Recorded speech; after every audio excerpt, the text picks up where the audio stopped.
Hey, what's up everyone out there? Welcome back to the channel. CHILLSCISSORS here, and today we have something a bit different for you guys. So I would like to take you guys on a journey to upgrade my game room. And this game room and everyone else's game room is ever changing, ever evolving. So part of what I enjoy about this hobby is you get to, change things up every once in a while.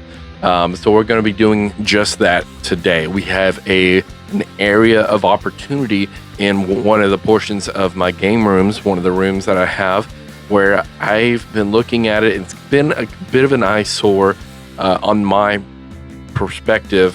So I want to do something a bit different with it. And I'm going more here lately heavy on collecting digital or physical copies of Nintendo GameCube games, and we're going towards that complete set. And to do so, I would like an area that I can display the complete Nintendo North America Black Label set and all of its glory. So we're going to be building a media shelf along one of my walls today and knocking out the current bookshelf that was sitting there. You'll see it in the video, but without further ado, let's go ahead and jump into this video and head to the hardware store. Before we do that, make sure you hit that subscribe button. Stay tuned for further content by hitting that notification bell. Smash that like button if you like the video so hard it turns blue. Help boost us up the YouTube algorithm to reach out to fellow game collectors and enthusiasts just like you. And before we get started, one last thing is I'm no Bob the Builder. I'm no carpenter. This is me taking you along my journey of building this. If you want to mimic it, you're more than welcome to. Just take everything that I'm saying and doing with a grain of salt. For every house, every structure is built different. You're not going to have studs, in the same locations that I do, vice versa. So things to know before getting into this project. I'm no carpenter. So take, again, everything that I say with a grain of salt. But beyond that, you don't have to have power tools. It definitely helped in my particular situation with my location. So keep that in mind. You may need a couple of things that you may or may not already have. But at the hardware, you most certainly can have them at Lowe's and Home Depot. Pre-cut these things down to the specified lengths and widths. So make sure you do your measurements. Make sure that they're fit and accustomed to whatever you have going on, particularly with your game room space. But you can just go out and get 2x4 by 8 foot tall, depending on how high your ceiling is in your space. A lot of people just opt to use the 2x4 by 8s, but my ceilings are particularly high, so I have to go with a 2x4 by 10 and cut them down to 9 foot tall to appease for my ceiling height and what I want to achieve for my space. But without further ado, let's go ahead and head to the hardware store and pick up some goodies and go ahead and get this build started. I'm so excited, guys. I'll catch you all in the next clip. Let's get it going.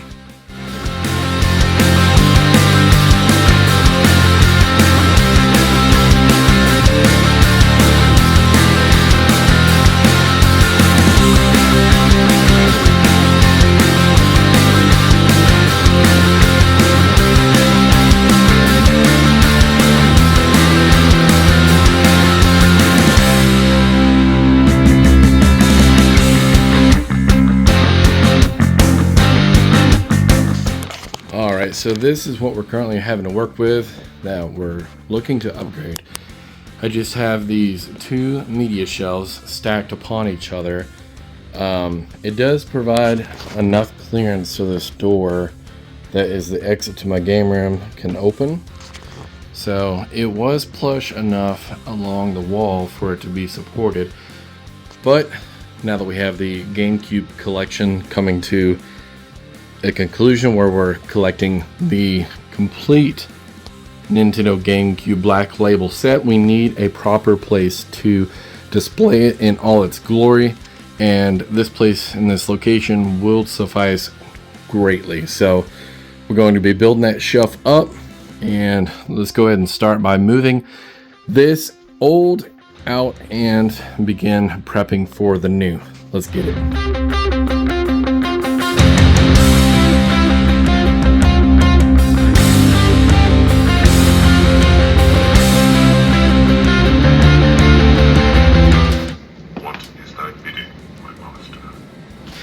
bidding is to build a new game shelf.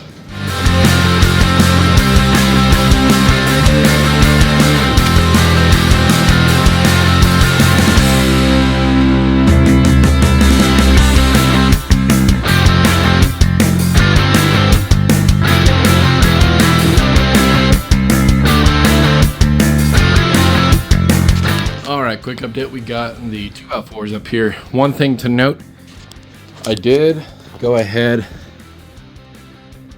and cut some notches out of the bottoms of the 2x4, and we went ahead and cut them to match the height of the walls. So these three are going to be 2x4s that are 10 foot tall. So they're 2x4 by 10. A lot of people use the 2x4 by 8, but my ceilings are extremely tall, so I cut them down a short by a foot. So these are 2x4 by 9 foot tall. So we're going to be mounting them using the studs here, here, and here. And then once we get that done, we can begin using these to make the shelving, and we'll have to gauge exactly how wide we want these shelves. So let's go ahead and attempt to get these mounted up using the L brackets. Wish me luck.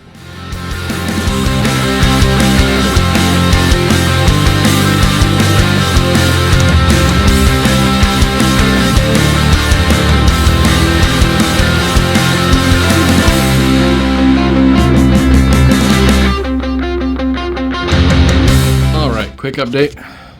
It's taking me a little bit longer than anticipated, but we got the boards bracketed using the L brackets.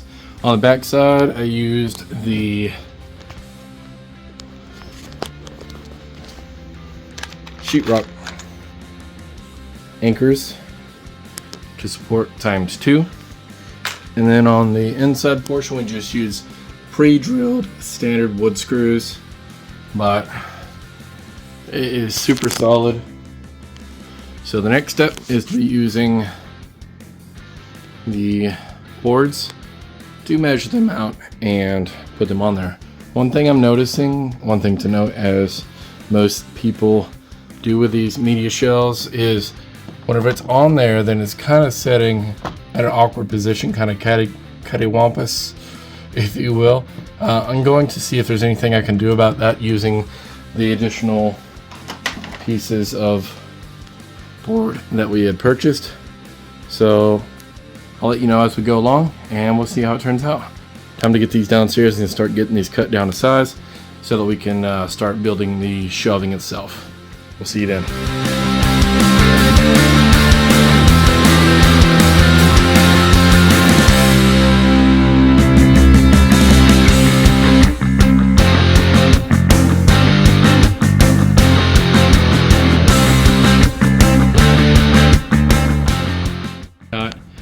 Framework, the anchor work done. Bracketed in there. Every single one of these have been leveled. Now, one thing to note with these, they are not perfect. So whenever you're selecting them, make sure that they are as straight as possible. If not, what you will need to do is go through with your level and mount it up to the space of your liking on one side. Set your level up and just trust that that level is true,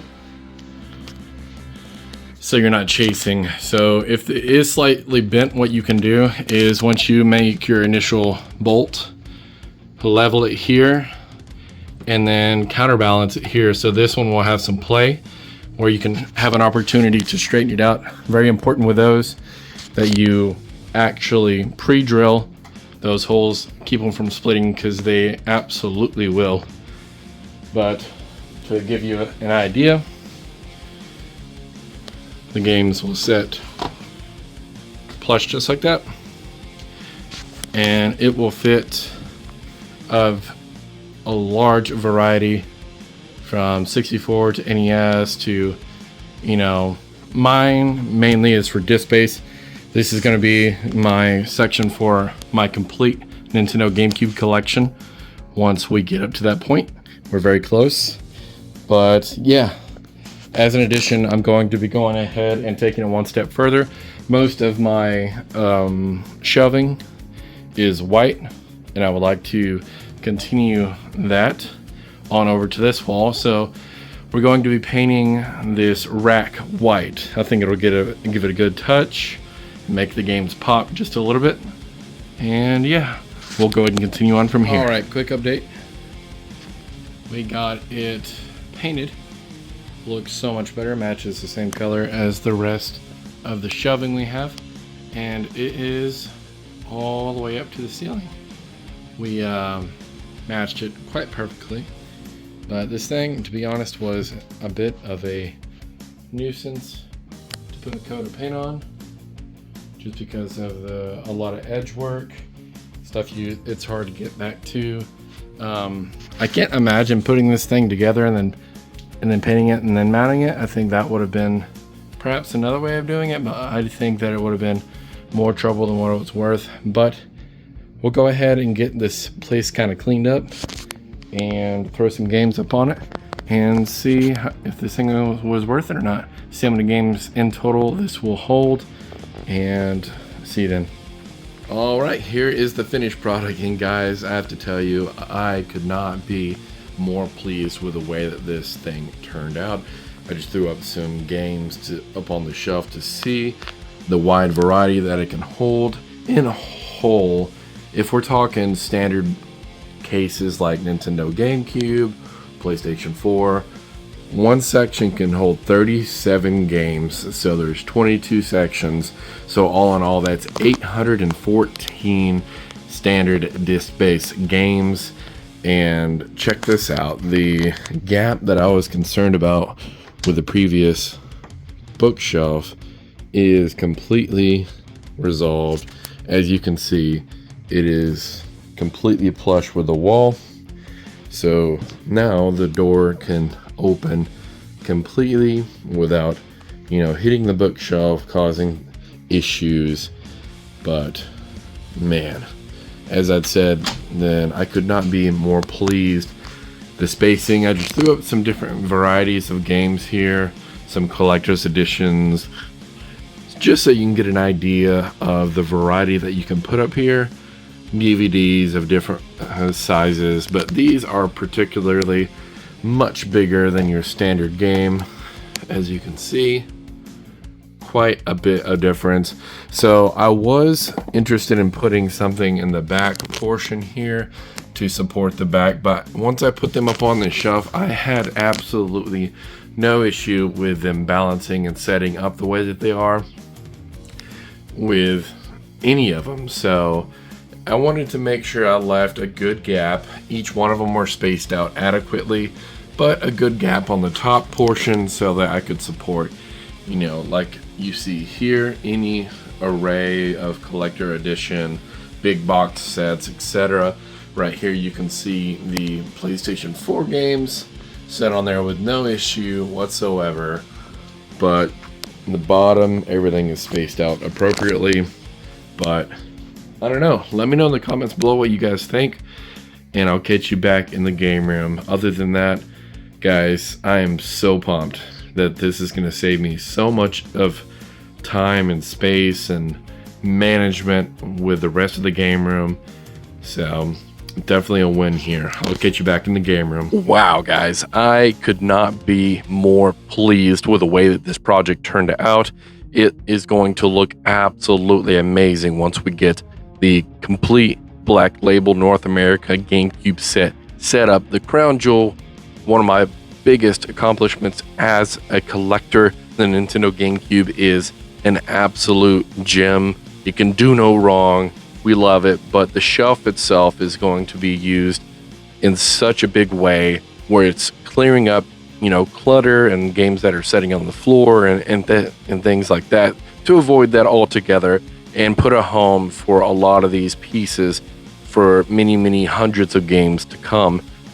In total, the entire thing, as I've mentioned, holds around 814. That's standardized. If you use like Switch, you know, we're into the thousands. So if you have a rather large Switch collection, you most certainly could add more shelves, because their physical cases are much smaller than the ones.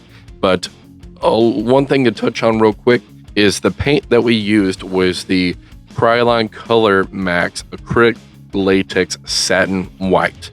So this is going to be just your run-of-the-mill.